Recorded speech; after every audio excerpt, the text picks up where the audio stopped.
तेबे आमे देखिले जे जेतेबेले बिकरटीको आमे टिके बंकेई देउछंती सेतेबेले सेटारे किछि पानी फटका सृष्टि होउछि एवं एहा मध्यरे थिबा जलस्तर उपरକୁ उठियाकु लागुछि। तेबे वास्तव रे हेउछि कोन पई? तेबे एथुरु जणा गला जे आम चतुर्पार्श्व रे वायु अछि। जदि आमे बिकर को लक्ष्य करिबा बिकर मध्यरे किछि नथिला बेली हमकु देखा जाउछि, किंतु एही बिकर फांका स्थान मध्यरे किछि वायु रही थाए। तेबे जेतेबेले आमे एही बिकरटी को बंकेई देले सेतेबेले बिकर मध्यरे थिबा वायु गुडिक एही बिकर बाहर को बाहरिया पय चेष्टा करिवे एवं से गुडिक पानी फटका सहायता रे एहा बाहर को बाहरी जाय थांती। ठीक अछि।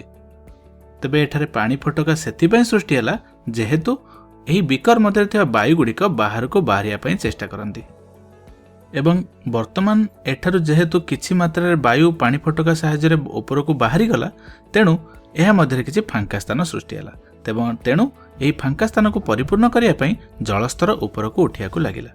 तेबे एही परि भाबरे जेते थर आमे बिकरटी को बंकेई थांती किछि वायु फटका सहायता रे बाहर को बाहर जाए एवं ताहार स्थान को परिपूर्ण करिया पय जलस्तर ऊपर को उठिया को लागे। तेणु एही परीक्षारु आमे जानिले जे आम चतुर्पार्श्व रे सबु स्थान रे वायु रही थाए एवं एही बिकर मध्यरे जो फांका स्थान देखा जाय थाए एठारे किछि नथिला पळी जणा पड़े, किंतु आमे कहि परिबा जे एही फांका स्थान मध्यरे किछि नथिले मध्य वायु किछि रही थाए।